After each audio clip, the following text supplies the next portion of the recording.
Back to మీ చిత్రలూరి vibes and at the same time welcome back to English classes అండి. చాలా మిత్రులు ఏంటంటే మీరు ఇంగ్లీష్ క్లాస్ సార్ ఎందుకు ఈ మధ్య తీసుకోవట్లేదు, చాలా అద్భుతంగా చెప్తున్నారు, బాగుంది, ఇంగ్లీష్ కూడా మీ క్లాసెస్ చాలా అద్భుతంగా ఉండేవి, ఇంగ్లీష్ వల్ల మాకు చాలా ఉపయోగాలు ఉన్నాయి, దయచేసి మన ఇంగ్లీష్ క్లాసెస్ కూడా మళ్ళీ ఇంట్రడ్యూస్ చేయండి. దానివల్ల ఆ మిత్రుల కోరిక మేరకు మళ్ళీ నేను English just I would like to plunge into English, మీకు అది యూస్ఫుల్గా ఉంటుందనే ఉద్దేశంతో short my second innings recording English skills again నేను మీకు యూసెస్ ఒక మంచి యూసెస్తో మీ ముందుకు వచ్చానండి. అద్భుత యూసెస్ అనమాట. You want to learn English, those would like to learn English, definitely these is very very useful. ఏంటంటే నేను usage based exercises and phrase verbs, sentences, everything what not related to English, everything I would like to prepare for you. And this is only for the sake of, please remember.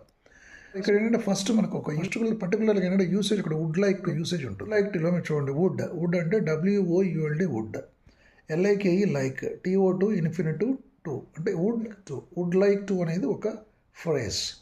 ఈ phrase అనేది ఒక usage very very usage in English language. It plays a vital role in learning English అని గుర్తుపెట్టుకోవాలి. అనే దానికి ముందు ఏముంటుంది, subjects అంటే మీకు తెలిసిందే కదా, subject I, you, we, they ఇవన్నీ. అట్లాగే హీ, షీ, ఇట్ అనే సబ్జెక్ట్. అంటే ఏదైనా ఒక సబ్జెక్ట్ ఈ వుడ్ లైక్ టుకు ముందు మనం పెట్టి, ఇప్పుడు ఐ పెట్టారనుకోండి ఐ వుడ్ లైక్ టు అవుతుంది, యూ పెట్టారనుకోండి యూ వుడ్ లైక్ టు ఉందనుకోండి వీ వుడ్ లైక్ టు ఉంటాం, దే ఉందనుకోండి దే వుడ్ లైక్ టు ఉంటాం, అట్లాగే హీ ఉందనుకోండి హీ వుడ్ లైక్ టు అంటాం, అట్లా షీ ఉందనుకోండి షీ వుడ్ లైక్ టు అంటాం, ఉందనుకోండి ఇట్ వుడ్ లైక్ టు అంటాం. ఇదొక యూసేజ్ అనమాట. విత్ సైడ్ మరి వుడ్ లైక్ టు తర్వాత కూడా ఒకటి ఉండాలి, దాన్ని ఏమంటారు, ఆబ్జెక్ట్ అంటారు. తెలియదే ఉంది అంటే the action which is done by the subject. అంటే ఈ సెంటెన్స్లో ఉన్నటువంటి సబ్జెక్ట్ ఏదైతే యాక్షన్ చేసిందో ఆ action which is mentioned in the last part of the sentence, that is called object అనమాట. ఇంట్లో చూడండి ఐ వుడ్ లైక్ టు అన్నాను, ఐ వుడ్ లైక్ టు తర్వాత ఏంది అంటే I would like to speak English, నేను ఇంగ్లీష్ మాట్లాడుకోవాలనుకుంటున్నాను, లైక్ టు స్పీక్ ఇంగ్లీష్. ఈ ఐ అనేది సబ్జెక్ట్ అవుతుంది, వుడ్ లైక్ టు అనేది యూజ్ స్ట్రక్చర్, స్పీక్ ఇంగ్లీష్ అనేది ఆబ్జెక్ట్ అనమాట. సో దీంట్లో సబ్జెక్ట్ ఉంది, యూజ్ అండ్ ఆబ్జెక్ట్ ఉంది అనమాట. So this very very important phrasal verb in communication skills అనమాట. This is very essential. So how to practice it like anything. So I would like to speak English ఒక sentence అయిపోయింది, నేను English మాట్లాడాలనుకుంటున్నాను అంటగా general కూడా if you say to somebody that you like to speak English, మాట్లాడాలనుకున్నప్పుడు అది English ఎట్లా చెప్తావు అనుకున్నప్పుడు yes I would like to speak English అని అంటాం. ఏదైనా మీరు you can go on changing many number of objects for practice sake. అట్లా ఈ ప్లేస్లో మనం డిఫరెంట్ సబ్జెక్ట్స్ ఉంటాయి. ఫర్ ఎగ్జాంపుల్ ఇప్పుడు I would like to speak English అన్నాం, ఇటు మార్చుద్దాం. ఇప్పుడు ఐ ప్లేస్లో యూ అంటాం, you would like to speak English పెట్టామనుకోండి, you would like to speak English పెట్టామనుకోండి, they would like to speak English, he పెట్టాం స్పీక్ ఇంగ్లీష్, షీ పెట్టామనుకోండి she would like to speak పెట్టామనుకోండి it would like to speak English. ఇట్లా subjects మారుస్తూ practice చేయాలన్నమాట. I would like to speak English, would like to speak English, you would like to speak English, they would like to speak, he would like to speak English, she would to speak English, it would like to speak English. ఎన్ని sentences వచ్చాయి మనకు, ఐతో ఒకటి, you ఒకటి, యూతో ఒకటి, దేవతో ఒకటి, ఇట్తో ఒకటి, ఈతో ఒకటి, షీతో ఒకటి, ఇట్తో ఒకటి, ఇట్లా సెంటెన్సెస్ మనకు వచ్చేసినాయి అనమాట. I would like to speak English, నేను ఇంగ్లీష్ మాట్లాడాలనుకుంటున్నాను, I would like to speak English అంటే నువ్వు ఇంగ్లీష్ మాట్లాడాలనుకుంటున్నావు, ఈ నువ్వు కానీ మీరు కానీ అనేది అర్థం వస్తుందని మీకు తెలుసు. You would like to speak English అంటే మీరు ఇంగ్లీష్ మాట్లాడాలనుకుంటున్నారు, we would like to speak English అంటే మేము ఇంగ్లీష్ మాట్లాడాలనుకుంటున్నాము వీతో, అట్లాగే they would like to speak ఉన్నారు, అట్లాగే he would like to speak అతను ఇంగ్లీష్ మాట్లాడాలనుకుంటున్నాడు, she would like to speak English ఆమె ఇంగ్లీష్ మాట్లాడాలి, would like to speak English అది ఇంగ్లీష్ మాట్లాడాలనుకుంటుంది. నెంబర్ ఆఫ్ సబ్జెక్ట్స్ తోటి you should be practicing like anything and practice makes perfect. It's beautiful saying in English, remember that. Would like to speak English, it would like speak English, ఇన్ని వచ్చేసినాయి. Speak English ప్లేస్లో కూడా మీరు ఇంకా ఏదైనా would like to take off, would like to take off, you would like to take, they would like to take off, he should like to take off, she would like to take, it would like to take off. ఇట్లా objects change చేసుకోవచ్చు. ఎట్లయితే మనం change చేసినామో objects కూడా number of sentences మీరు coin చేసుకో. అద్భుతం ఎట్లా చేయండి అంటే నెంబర్ ఆఫ్ ఎక్సర్సైజ్ సరే నెంబర్ ఆఫ్ టైమ్స్ ఈజీ అవుతుంది. చేసేంత వరకు ప్రాక్టీస్ అయిపోయింది అన్నట్టుగా you never forget this in your mind. whenever the time, whenever the context comes, whenever situation comes, your brain extraordinary thing అనమాట, that will go on such sentences like anything to your rush అనమాట. అందుకని మనం practice ఎక్కువ చేయాలన్నమాట. మనం ఏదైనా తెలుసుకుంటారో తర్వాత practice చేయాలి. డ్రాబ్యాక్ ఇంగ్లీష్ ఎందుకు రాదండి, ఇవాళ ఏ సిస్టమ్స్ అవి డిఫరెంట్ యాప్స్ వస్తున్నాయి, ఎన్ని వందల యాప్స్ ఉన్నాయి అనేది దేనికి సార్ట్ రాదు. సో ఏవిగో నాలాంటి ఒక ఉపాధ్యాయుడు ఒక టీచర్ ఈజ్ టీచింగ్ యూ అంటే దిస్ డెఫినెట్లీ విల్ హ్యావ్ చాలా వెయిట్ ఉంటుంది దానికి. సేమ్ టైం ఏదైనా లైవ్గా నేను చెప్తున్నప్పుడు feel live program it is and same time లైవ్గా మీరు కూడా ప్రాక్టీస్ చేయాల్సి ఉంటుంది. తర్వాత ఇంకొక మోస్ట్ ఇంపార్టెంట్ ఏంటంటే ఇదే exercise like to speak English అంటాం. జనరల్గా 4 types ఆఫ్ సెంటెన్సెస్ ఉంటాయండి మనకి. 4 kinds ఆఫ్ సెంటెన్సెస్ ఉంటాయి మనకి. అండ్ ఒక స్టేట్మెంట్ ఉంటుంది, క్వశ్చన్ ఉంటుంది, దాని ఇంటరాగేటివ్ సెంటెన్స్ అంటాం. తర్వాత నెగిటివ్ సెంటెన్స్ ఉంటుంది, ఎస్ అని కాదని చెప్తా ఉంటాం కదా కాన్వర్సేషన్లో మనం.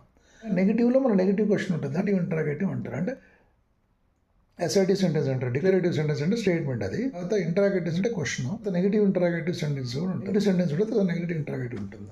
ఇప్పుడు I would like to speak English అనేది ఒక సెంటెన్స్ అనుకోండి. 4 types అని మనం ప్రాక్టీస్ చేసుకోవాల్సి ఉంటుంది. Would like to speak English అన్నప్పుడు నేను ఇంగ్లీష్ మాట్లాడాను. మళ్ళీ క్వశ్చన్ చేయాలంటే అంటే వుడ్ ఐ అంటాం. అంటే ఐ వుడ్ లైక్లో వుడ్ అనేది తీసుకుంటూ పెట్టి ఈ ఐ అనే సబ్జెక్ట్ దాని తర్వాత పెడతాం, అప్పుడు వుడ్ ఐ అవుతుంది. తర్వాత లైక్ టు అనేది కామన్ అక్కడే వస్తుంది. Would I like to speak English అంటే నేను ఇంగ్లీష్ మాట్లాడాలనుకుంటున్నాను, నేనే క్వశ్చన్ చేసుకోవటం, అంటే నీకు నువ్వు క్వశ్చన్ చేసుకోవటం. అలాగే I would not like to speak English next sentence. అంటే వుడ్ లైక్ టులో వుడ్ తర్వాత మనం నాట్ అనేది అది వుడ్ నాట్ అయింది. అంటే వుడ్ నాట్కి ఏంటంటే మనం WOULD వుడ్ N''T పెడతాం, అంటే వుడ్ అన్నప్పుడు అది నెగిటివ్ ఇంటరాగేటివ్ అంటే అనమాట. వుడ్ నాట్కి కాంట్రాక్షన్. మన స్పోకన్లో ఏంటంటే కొంచెం కాంట్రాక్షన్ యూస్ చేస్తే that gives the beauty to your life how to remember. So కాబట్టి I would not, if you want to make it a short అంటే కొంచెం ఫ్లో ఉండాలి. Would like to speak English, నేను ఇంగ్లీష్ అనుకోవటం లేదు. I like to speak English, నేను English అనుకోవటం లేదా. మళ్ళీ మనం క్వశ్చన్ చేసుకున్నాం. ఐతోనే మీకు 4 types of sentences, 4 types of sentences. At the same time మళ్ళీ ఈ ఐ ప్లేస్లో వి పెట్టండి. సరే, వి అంటే మేము, మనము. We would like to speak English, మేము ఇంగ్లీష్ మాట్లాడాలనుకుంటున్నాం. అప్పుడు మీరు నాకుతున్నారు అనుకోండి, మేము ఇంగ్లీష్ మాట్లాడాలనుకుంటున్నాం. లైక్ టు స్పీక్ ఇంగ్లీష్, మేము ఇంగ్లీష్ మాట్లాడాలనుకుంటున్నాం. We like to speak English, మేము ఇంగ్లీష్ మాట్లాడాలనుకుంటున్నాం. మళ్ళీ క్వశ్చన్ చేయడం. Negative, we wouldn't like to speak English, మేము ఇంగ్లీష్ మాట్లాడాలనుకోవటం లేదు. Would we like to speak English, మేము ఇంగ్లీష్ మాట్లాడాలనుకోవటం లేదా వేసుకున్నాం వీతో. అట్లా you like to speak English, మీరు English మాట్లాడాలనుకుంటున్నారు. Would you like to speak English, మీరు ఇంగ్లీష్ మాట్లాడాలనుకుంటున్నారా. You would like to speak, you wouldn't like to speak English, English మాట్లాడాలనుకోవటం లేదు. You like to speak English, మీరు ఇంగ్లీష్ మాట్లాడాలనుకోవటం లేదా అన్నమాట. ఇట్లా I would like to speak English, would I like to speak English, I would like to speak English, would I like to speak English, would like to speak English, would like to speak English, you would like to speak English, would like to speak English, would like to speak English, would like to speak English, we wouldn't like to speak English, would we like to speak English. అదేతో they would like to speak English, they like to speak English, they won't like to speak English, won't they like to speak English. అట్లేతో మళ్ళీ ఈతో చేయండి. he would like to speak English, would he like to speak English, he wouldn't like to speak English, won't he like to speak English. she like to speak English, would she like to speak English, she won't like to speak English, won't like to speak English. It like to speak English, would it like to speak English, it wouldn't like to speak English, would it like to speak English. A number of times, just you go on like anything. అండి మీరు ఎంత practice చేసే sentence అంతా వస్తాయి. మీరు చూడండి, మీరు once you check in your conversation how many sentence suppose to use these sort of ex everywhere in your daily రొటీన్లో, డైలీ కన్వర్సేషన్లో మీరు ఎవరితోనైనా ఎక్కడైనా వ్యక్తులు ఏ కాంటెక్స్లో అయినా కంపల్సరీ మీకు యూజ్ అవుతుంది. యూ వుడ్ లైక్ టు అనే యూసేజ్. నాకు ఆబ్జెక్ట్ ఇచ్చిన మీరు ఏదైనా చేయొచ్చు. ఇప్పుడు I would like to take coffee, I like to take coffee, I won't like to take coffee, won't I like to take, like to take chocolates. మార్చాలి. You would like to take chocolates, would like to take chocolates, you wouldn't like to take chocolates, wouldn't you like to take chocolates. Like to watch TV, TV చూడాలనుకుంటా, we would like to watch TV, would like to watch TV, we wouldn't like to watch TV, wouldn't we like to watch TV. Objects change చేసుకుంటూ you go on practicing like anything and get tremendous English. Please follow me. Era English 1 ఇది first class అండి. Era English. I hope you understand all this. So please my channel and also learn beautifully. I'm here there for you friends. Thank you one and all for giving this for a great patience in listening my class English.